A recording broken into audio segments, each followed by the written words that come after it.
That's fine. Well, it's very exciting here. I don't know what people can see. I can't see anything, but we're here at the Whistle Stop Cafe with Chris Scott. He's inside working right now. I will talk for a few minutes and then go in. I'm not sure. I don't see there's any really signs here, but anyways, there's certainly a lot of patrons have showed up for lunch here, and talking about this is the only place around right now that's open. And again, the Albertans are thrilled to be here. And I guess I want to start off by saying how critical I believe this battle for freedom is, and the attacks that individual businesses are receiving from the government. He's received a notice yesterday that the government has taken away his licenses to sell liquor and to offer food.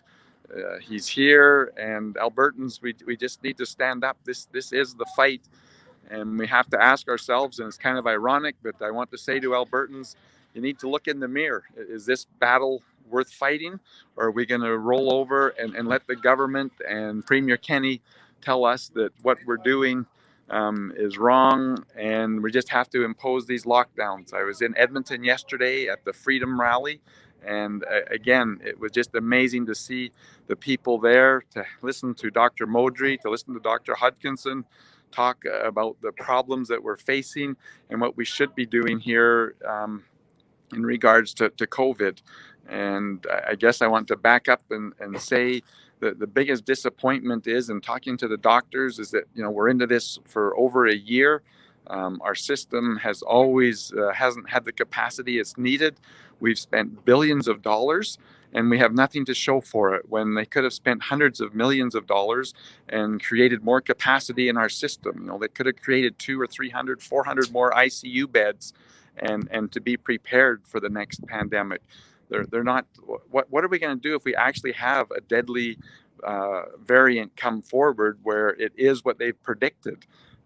It's just unbelievable to me how they continue the fear mongering, the despair that's being preached, when what we should be seeing is hope and confidence coming from the government, and saying, you know, we've created 200 more ICU beds so that we don't have to shut down our healthcare system. We've created more. We've had a year. We've got more senior care facilities beds up and ready for people that need to move into. And again, this government has failed to show anything in going forward. The lockdowns are wrong. The censorship is wrong. The attack on businesses is wrong.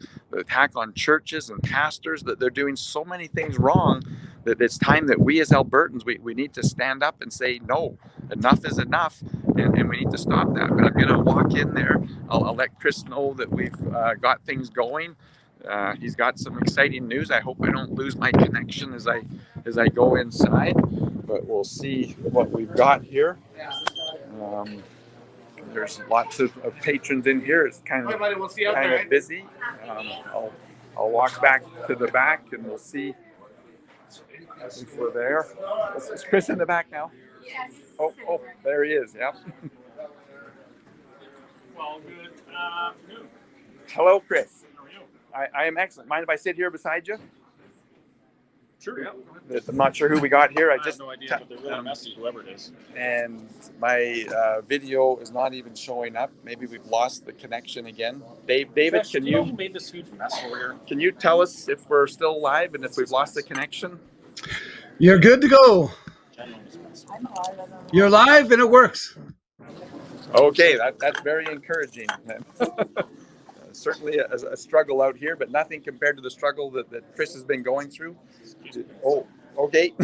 we're ready to hear. But anyways, Chris to me is a true freedom fighter, Alberta patriot, and it's just our absolute duty to come out and support someone like Chris and the Whistle Stop and his all of his staff and the patrons that are here.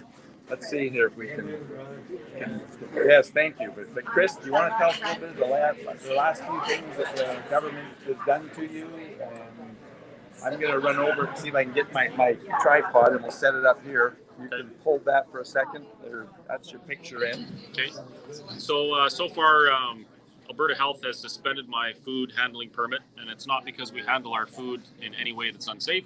It's because we won't comply to their garbage, harmful, irresponsible restrictions that they forced on us.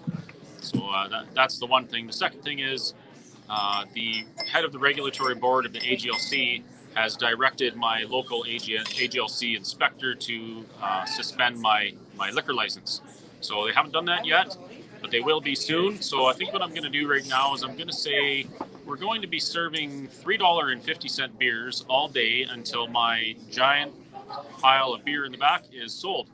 And I suppose if they come out and they do pull my liquor license, we're going to continue serving beer.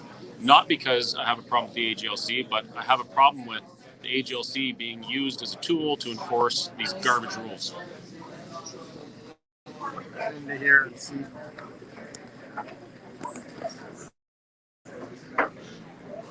Okay, well, hopefully now we'll be a little steadier onto there. But anyways, I just can't say enough of how important it is that Albertans stand up and say no more. We need to actually support these freedom fighters like Chris. This is a battle that once we've lost it, how do we gain it back? And the Premier yesterday scoffing and calling those people at the Freedom Rally at the legislature a bunch of conspiracy theorists. That isn't the case at all. But to think that the government can come after a person like Chris, how many years have you been here, Chris? In here? Yeah. Oh, this is year 13, lucky 13. That's interesting because the mileage sign when you pull off the tongue here says 13 kilometers to Mirror. So there you go. Maybe there's some good good numbers there. But to think someone in business this long and the people here have been coming, they have faith in him, and yet the government now says that he shouldn't have a license to serve the community and to make a living. And again, that goes against our Constitution, but yet the Premier seems to have no qualms about that and says, oh no, this is great. But I don't know, Chris, do you have more people that want to be introduced and be on the... maybe some of the staff a little later. But what did you say that the Premier said about us? Well, yesterday there was a freedom rally, and he called them a bunch of conspiracy theorists. And again, like the fear mongering and the despair that to me he continues to perpetuate day after day with Albertans, and talking about the tests, how many tests positive we have.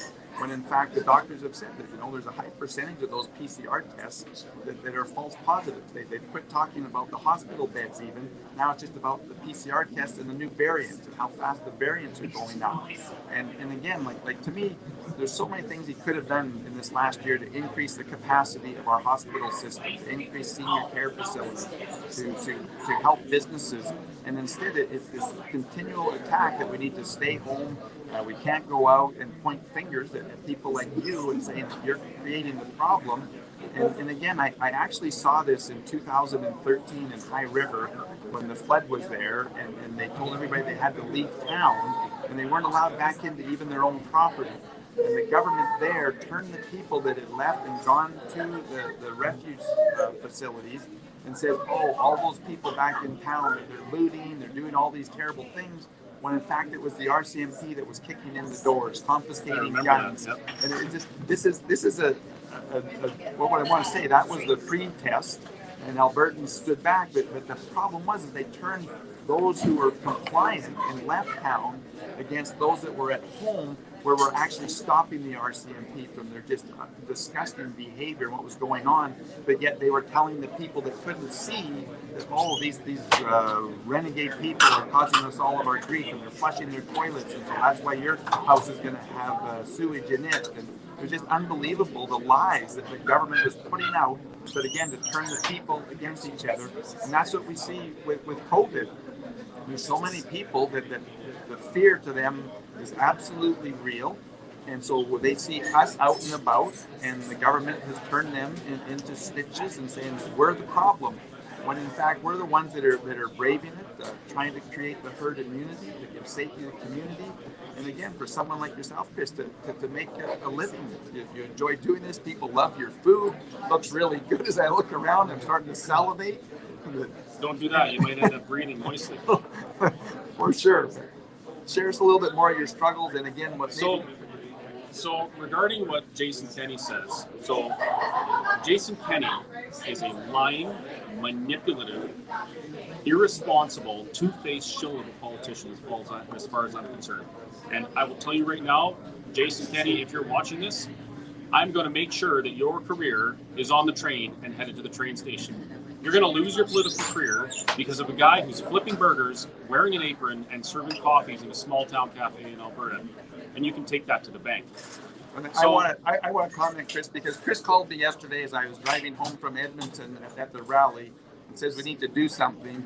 And what he's realized, and again, this is one of our problems, I feel, nobody wants to be in politics that should be, I want to say. It's like going into a pig pen. You go in there and you stink, and when you come out, you smell it. And most people look at politics, and I totally get it and understand why they feel that way, that it just stinks. Everything's rotten about it, and you heard Chris very eloquently describe his feelings towards the Premier. But what Chris has come to realize, and he asked me yesterday, is that the only way to fix this is through politics. And he asked me a question that I'm thrilled, because this is the type of individual, an honest working entrepreneur here in Alberta that says, you know what, I got to get in there and I got to fix this. And he asked me, like, what does a person do to run? And I'm just thrilled that someone like Chris, who shouldn't be in politics, is going to make the move to say, yes, I need to.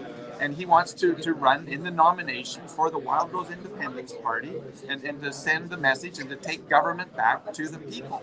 And that's exciting to me, because this is the type of individuals that Albertans need in the legislature to stand up for our rights, protect our rights, and ensure that the government is brought back to serve the people rather than the people serving the government. Chris, what's your question or comments? Or honestly, my head's kind of spinning right now. I'm just thinking about all of the things that are going on here right now. My mind drifts off into messages and phone calls and emails that we're getting from other business owners. One lady in particular, she's 80-some-odd years old, has custody of her granddaughter, like she's raising her granddaughter. She runs a cafe by herself, and she's being bullied. She's being bullied into submission. They're threatening to throw her in jail and take her child into social services because she wants to continue serving coffee. I hear these stories all the time, and to be honest, I do not want to be in politics. It's not something I ever wanted to do, but when I look around and I hear these stories, I know that this is something I need to do. And as you're well aware, when I say I'm going to do something, I damn well do it. When I said I'm gonna take this as far as I can, and the only way this place is gonna close down is over my incarcerated body, I meant it. So I can guarantee you right now, if the people of Alberta are gonna put their trust and their faith in me to go in and make some changes and make things happen and prevent this sort of disgusting abuse of power from ever happening again, I'll do it. And there ain't nothing that's gonna stop me. No, and this is it, one CA at a time. This is Lacombe Panoka, correct? Those people out there in Lacombe Panoka, I urge you to go to wildrose.party, buy a membership, because the way in our party people get nominated, there's none of this top-down leadership garbage where you go and pick people.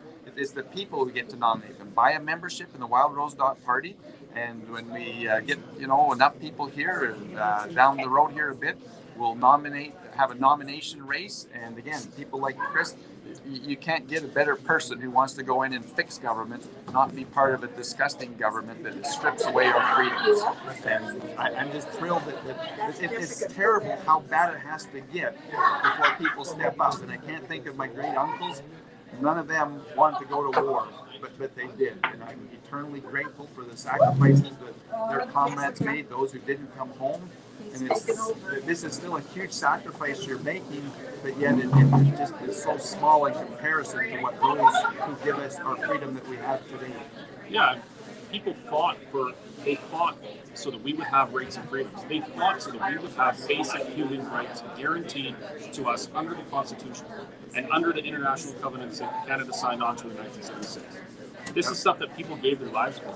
And for anybody who's listening that's unsure and you're on the fence, I want you to understand that this is not just about a mask. It's not about my cafe or being able to serve burgers to these people. This is about my right as a human being to life, liberty, and security, and yours. And if they're coming for me today, they're coming for you tomorrow. And like Paul said earlier, when they start taking something and we give it up in the name of safety, we don't get that back again.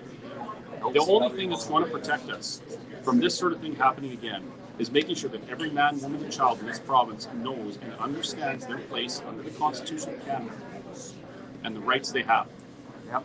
So when the government tries to say to me, I'm sorry, Mr. Scott, you may not serve liquor because we're not going to give you a license. The Constitution guarantees that the government will not prevent me from obtaining a license in order to do business. That's a constitutional right. Now, right now, I have a sign up on the wall, suspended due to violations of our basic human right to life, liberty, and security. And if you guys don't believe me, please look that up. Get to know your Constitution, get to know your rights, and get to know who you are as a person in this country called Canada. Because until everybody does that, this is not going to stop. If we don't protect Chris and his fight here, and we let them come and shut him down, it's those leaders, the front of the line fighters that we have to rally around and save this, because it'll be much more difficult. And again, there's a domino effect here. If we'll support Chris, we can support that 80-year-old grandmother. We can support others and tell Jason to back off. I mean, Grace Life Church. I mean, it's just disgusting what's going on there, and people not being able to attend the church. These fundamental freedoms that are in our Constitution are being violated. And they say, why? Because it's justifiable, but yet nobody gets their day in court. Do you want to talk about that a little bit? Our Constitution does not say you have the right to free association unless there's a virus. It does not say you have the right to buy and sell unless there is a virus. It doesn't say that. No, it absolutely doesn't. None of these things that the government is using to make us do what they want are consistent with the Constitution. Let's even go back to Bill 10, which the government basically got the charges dropped and withdrawn for many people because they, we're going to withdraw Bill 10, which is an absolutely draconian power grab that gave the minister the right to come in here without a warrant, that just carte blanche, they can come and do as they please, what they want, because, there's an emergency, but yet they've showed no proof on it. It's all fear-mongering. Yes, COVID is real. Yes, seniors have died. But we've had this problem every year with the flu. Probably the other thing that really bothers me is the fact that, we listen to so many of these experts and say that our biggest problem is a vitamin D deficiency. And every year we have a flu season. It starts in the fall and it tapers off. And it's like they put on this lockdown now as the flu season ends, and they're going to try and tell people, see, the lockdown has worked. The lockdown came into force 1 week after the decline of case numbers. Yep. Just like the last one. I pointed that out last time too. Yes. Now our current government is going to try and take credit for that as evidence to back them doing this in the future. Yeah, no, it's just unbelievable to me, the games that they're playing and the manipulation. And again, the thing that frustrates me too, and an individual asked me this yesterday at the rally, that why do they not have a questionnaire? First of all, you have to ask who's going in and getting all these tests done. And the individual said, these are people that wear masks. And yet, so if masks work, why are the tests going up? Whereas those people that aren't wearing masks won't go in and get tested. We don't believe in it. We're not going to participate. We've never done that, in the medical system before, ever in history, to where we're chasing this around the way they are. It's like a dog chasing its tail. They're spending money. It's difficult to get people to go in and get tested who think they may have an STD, let alone a Yes. Good point. You don't want that stigma. And again, we just know historically when we're sick, we stay home. You expect your workers, if they're sick, they're going to call you and say, Chris, not feeling good today, and you're going to say, stay home until you're healthy again. This is what we've done. That's the way it works. And not only that, but our the rules and regulations in the Health Act, particularly dealing with restaurants, kitchens, food handling, and whatnot, they're designed because people are dirty. People are gross. We have bacteria all over us. We carry all sorts of things. Many of them are transmissible, and we've known that for years. So we have rules and regulations in place to protect us. We still follow all those rules here. Yes. The only rules we will not follow are any rules that are inconsistent with Constitution Canada that violate any of our rights. Period. Yeah. Or like you say, if there really was a safety issue, that's what you address. Like you say, with all the cleaning, the handling, the refrigeration, the cook temperature, all of those are things that we understand. They are science-based, and we follow those. But for the government to say, you're a risk, you're causing problems, so we're not going to allow you to do these things, This is categorically wrong and needs to be stopped. I'm going to issue a challenge. I've heard our elected representatives, particularly Jason Kenney, say that what I'm doing may harm other Albertans, so I should shut down. You cannot restrict my rights because something may happen. If something is happening or did happen, you possibly could restrict me. So what I'm going to say is, to our current UCP government, you need to stop what you're doing and isolate yourselves, because what you are doing is causing harm to the people of Alberta. There is no question. What you're doing is harming people. It's harming me. It's harming my family. It's harming the people that I talk to. It's harming the people that don't support what we're doing here at the Whistle Stop Cafe, even though they don't know it or they don't want to admit it. This is harming everybody. You are causing harm, so you need to stop what you're doing. Yeah, no, it could be a more important statement is the damage that they're doing. They refuse to say every day how many deaths by suicide. They refuse to talk about the mental crisis and people that are coming in. They don't talk about family abuse. All of the critical things that we know are up and having a major impact, they refuse to announce or to address. And they act like the only thing in the world right now is COVID. And There's the harm. besides COVID right now? I think so, but we wouldn't know that listening to Dr. Henshaw and Premier Kenney. This is the only thing we have to fear is COVID. When, like you say, the numbers of individuals that are being harmed, businesses being closed. I mean, every day if they would address those things, we'd maybe come back. We don't even hear how many people died on the highway yesterday in car accidents. You know what I'm fearful of? Speaking of harm that may be done in the future, the amount of money we're losing right now for what's happening right now. And don't get me wrong, I would never put money over life. The amount of money that Alberta Health is losing right now, the deficit that's being created, and what's going to happen in the next few years when it's time to pay the piper, what's going to happen to our healthcare then? Everyone's talking about, our healthcare may be overrun with COVID patients. I don't think so. We haven't seen that yet. It has not happened yet. But I can tell you 100% for sure, an $18 million a day reduction in revenue for Alberta Health is going to make a significant impact on our health system in the future. Yeah. And who's going to be accountable for that when we cannot get any non-life-threatening surgeries because there's no money? Who's going to be responsible and accountable for that? Is Jason Kenney or Dr. Henshaw? No, that's the sad thing. The only way that right now they can be accountable is in the next election. That's too far away. We need Albertans to say no. It's just amazing because our social programs, whether it's our education, our healthcare, our senior care facility, is absolutely dependent on a robust economy. And they're destroying that. They're letting Ottawa destroy it with their policies. They're hurting us with the shutdowns. And again, like you say, how are we going to pay for this? Because this is going to have a domino effect. Not to mention the hundreds of billions and tens of billions of dollars our provincial and federal government has added to our deficits. And again, the interest, all of those things are causing harm economically, not to mention the human harm that's happening to families. I mean, the most devastating thing I had is I've met a mother who her 16-year-old son committed suicide last September because he couldn't go back to school. I got a message from them. And like, how on earth do you justify this when those are going on? And again, do they record that? Do they tell Albertans that? No. Oh, that's not valid information. An interesting. So regarding that, that's an absolutely horrendous situation, and that should never be allowed to happen in a country like this. Because, and I've brought up our rights a lot in this conversation.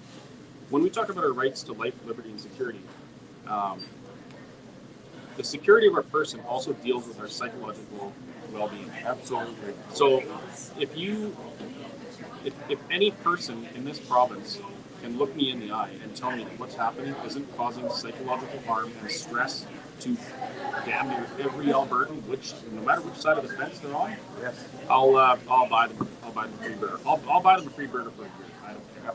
No. The government is causing significant psychological harm for their irresponsible and garbage mandates. And the thing that bothers me the most, and again, you know, this new variant they say now is affecting children. Well, have we not shut down schools and allowed the herd immunity to go through? Because the children were safe last year, and yet they shut them down. The teachers were safe last year.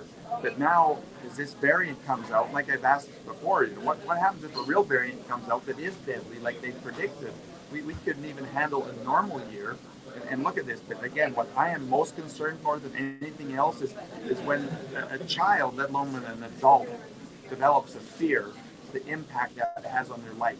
And when you see these kids that are afraid to go out and play, and they can't sing in a choir, they can't go play hockey, they can't do anything, the damage that we're doing to this generation that's growing up, I'm very concerned that might be the biggest damage that we've done, is that we've created this generation of individuals that are so fearful of going out, living a normal life, being able to, like I say, go to church, go to a sports arena, do something, when in fact we absolutely knew this time a year ago that they weren't being affected, that this was a problem for those that were over 75, over 65 possible, but over 75 were the groups. And again, the Great Barrington Declaration talked about focused protection, and they failed that. If you look at what's happening in our senior care facilities, they're not being properly protected.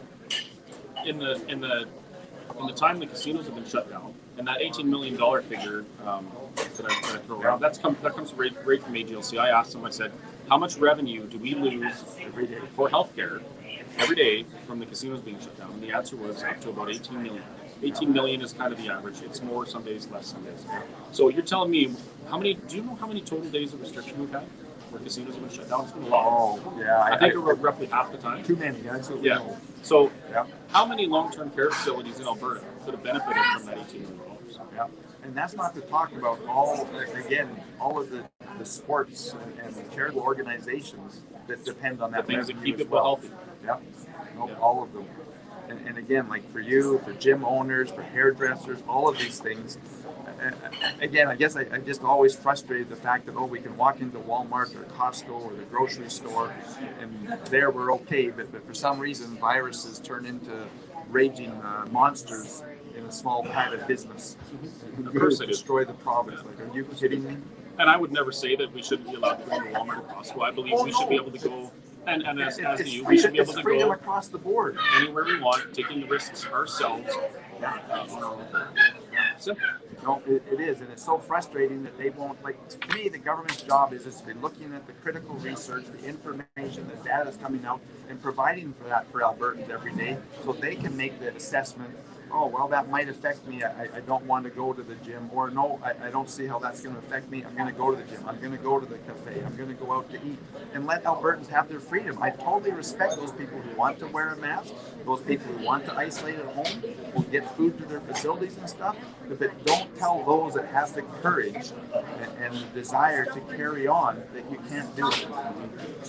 Exactly. Nobody has the right to tell anybody what they should be doing with their own bodies. No. This authoritarian, totalitarian top-down is just remarkable to me. And again, something else that we haven't talked about, that freedom of choice. And again, when you talk about that security and security of body, this idea of the vaccine, I have no problem with people who want to go and get the vaccine.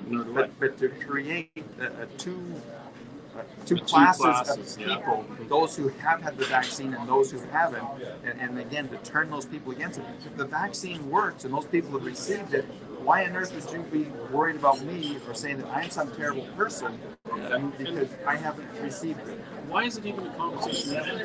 Right? This is not a conversation you should have to have in a country like Canada. No. Under no circumstances should our right to association, movement, religious expression, education, the right to engage in commerce, anything like that. None of those things say depending on whether or not you have a vaccine. Yeah. So let me ask you, Paul, did you, in the last provincial election, do you mind me asking which direction you voted? I was thrilled, and I thought that Jason Kenney was going to be the answer for Alberta. I supported Jason Kenney. I was excited. Like I said, I really thought that, wow, I'll never need to be involved in politics again because we've got someone who loves to be there and has said all the right things. He's talked to the guy, wow, this guy knows it.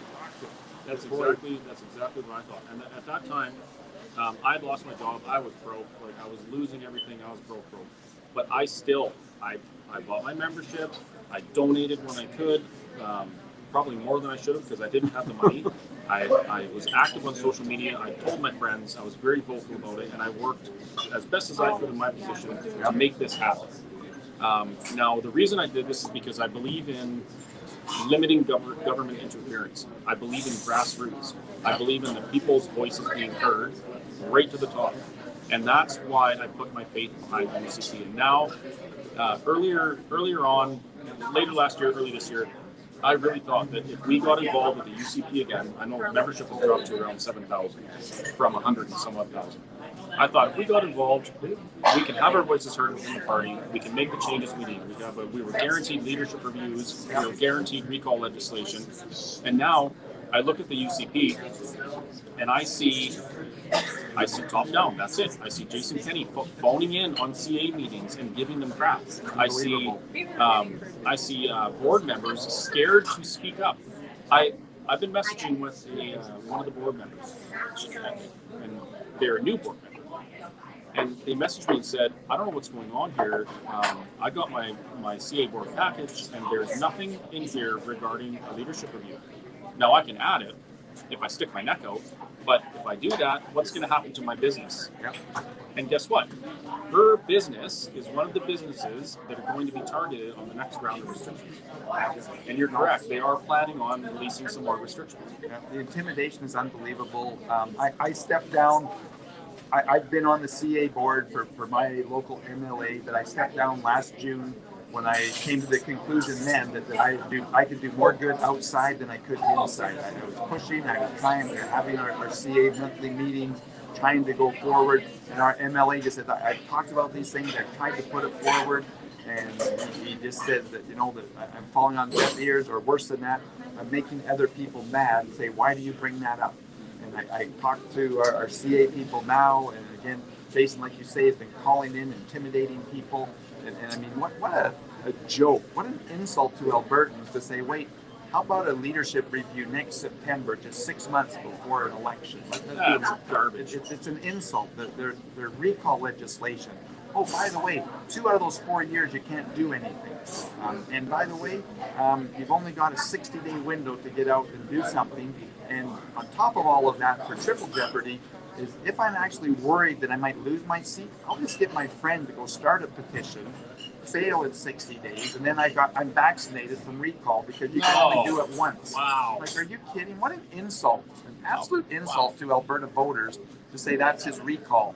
I don't know, Chris, I'm with you. I'm just so disgusted with all these things that I felt like you. I had no desire to be back in politics.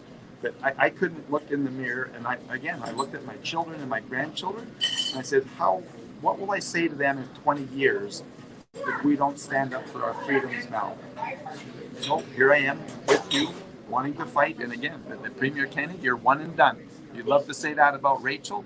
It's the same for you. You're one and done. You've failed Albertans. You've failed Alberta businesses. You've failed our industries. You don't stand up for it. You have failed, and again, for me, it's been 3 strikes, and you're out. You promised jobs. You promised to stand up to Ottawa. You promised pipelines. You promised our freedoms. Not one of those things have you delivered on. It's been the exact opposite. You've bent over to Ottawa on pipelines. You don't fight for those things. You're hurting our economy. We have no future. But right now, what you're hurting the most is our children and our grandchildren with what you're doing. And the fear-mongering and the despair that you continue to spew out every day is unacceptable.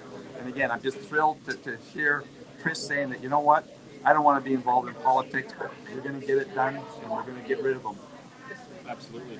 And the other thing that Jason Kenney has failed to do, uphold the rights and freedoms guaranteed to his constituents under the Constitution Act of 1982. Yeah. No, it's just been deplorable. And above all else, no matter what good the UCP is doing, no matter what good any government is doing, if they fail to uphold the rights of their citizens, they're a complete failure. That's the whole purpose why people actually form government, is because we want to be civilized. We want rule of law. And we want, what's the purpose of that rule of law? To protect our life. to protect our freedoms. And I want to add, you got security, but it's our property. They're affecting your property here on wanting to shut you down, and we have that right. And again, it goes back to the first property that everybody owns is their body. And that choice to make the decision on what goes into their body, whether it's food, whether it's vaccinations, how they want to exercise, that those freedoms are fundamental, and we can't have a nanny state government saying, we know what's best. You must do this. If you do that, you're going to be withheld. You can't go to school. You can't go to public facilities. And again, this is not just a slippery slope. This is going over the cliff. And like I say, I can't tell you enough how grateful I am for someone like yourself to be resisting and reaching out to Alberta and saying, please come help us, stand up. This resistance, we have to do it. And this is one of the places where it starts, right here in Mirror, Alberta, with Chris Scott, who's just been amazing in his battle for our fundamental freedoms. And we just got to keep up the fight. Absolutely. Do you think any of this will fall on ears that are going to do anything about it, Paul? Yes. What the rally troop is for Albertans who want to go out and buy memberships, get involved with their local Wild Rose Independent CA, and start recruiting and getting individuals that are going to fight and protect our freedoms. And for those in government, no, I don't think it's going to fall on any good ears. But for Albertans to rally, I believe that the whistle is blowing loud and clear here, and we're going to get Albertans to rally and eliminate, get rid of this government. So here's another question I have. Say I am successful in my endeavor, my foray in politics, so to speak, and I am in jail because I'm now a criminal serving food to people without a food handling permit. I understand there's a provision that says something along the lines of no elected representative will be made to be held away from a legislative meeting or held from Parliament, no matter what. Nothing on this earth can keep an elected representative from representing their constituents. So I'm not familiar with that one. If I happen to be in jail, I wonder if they're going to let me out in time to make the debate. That'd be great. Well, I'm going to offer, Chris, my answer to that is, and again, some other just unbelievable freedom fighters of Alberta were those farmers who transported grain out of the country and got incarcerated. I was there down in Lethbridge for the rally to try and protect those individuals. Rick Strankman, and I'm embarrassed I can't remember the rest of them, but those were true freedom fighters that were fighting back there. They were incarcerated. They've got out. Grateful that Prime Minister Harper gave them their freedom back and cleared their record. But this is the price. Again, when we talk about for me, it was my great uncles that went to war. Luckily, nobody in my family had to give their life. But when you go back and compare what happened in World War I and World War II, and this joke of a commitment where, Neville Chamberlain goes out and says, I've got an agreement here where everybody is safe. Don't buy this idea that everybody's safe, that Jason's going to protect us in the future, and that big nanny state government and universal basic income. These are all cancerous to our society. We will fail. It'll collapse. And we need to restore and protect our fundamental freedoms, our life, our freedom, our property, our pursuit of happiness, our ability to assemble, freedom of speech. That's the censorship is just shocking to me, how it just increases daily, and what big tech is doing. And that's why it goes back to, like I say, people here in Lacombe, Panoka, buy your memberships in the Wild Rose Independence Party. Get out and support Chris. We need to have 5,000 members here and win this riding in the next election. I think we have a good chance of doing that. Oh, absolutely. Absolutely. It's just like I say, the rallying the troops to realize is that, this fear-mongering, this despair that they're continuing to push on Albertans, it might work better in the cities. But boy, in rural Alberta, I'm finding more and more people have this misconception that it's the government's job to keep them safe. Yes. It is not the government's job to keep anybody safe. It's the government's job to provide the tools and the education that we need to keep ourselves safe. Yeah. Period. There's three fundamental things that I believe we're responsible for: our health, our wellness, and our security. And the government needs to allow us to do those things rather than remove them from us and say, oh, don't you worry, we'll look after all of those things. I've said for years that if I promise you safety, if I promise you shelter, and I promise you food, what more do you need? And that's what they promise people in prison. We need our freedom. We absolutely need it. It's not about just having our food. It's not about the clothes on your back. It's not about the shelter to protect us from the elements. It's our absolute desire for freedom.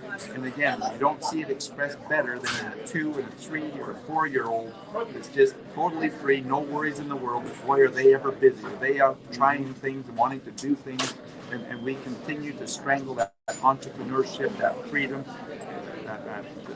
There's just so much of us pent up in every human being, but yet government wants to squash that down and be dependent on us. Would you say that we don't have to give up our freedoms to be safe? Well, we can't give up our freedoms to be safe. Like as soon as you give it, and again, the founding fathers in the state very much said that anybody who's willing to give up their freedoms for the pretense of being safe will have neither. Exactly. So the one comes because we have the evidence. Right. Yep. Well, anything else that you want to say today? You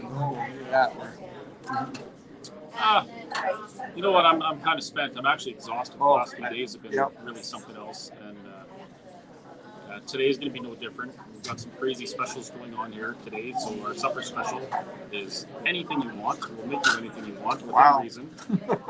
Keeping in mind our cafe is small and so is the restaurant, and it's free. Holy smokes! It's free, just like we should be. Yes, free. What is a better way of closing that? But Chris, I just can't thank you enough that this is a challenge to Alberta freedom fighters. Realize the fight and the war that we're in.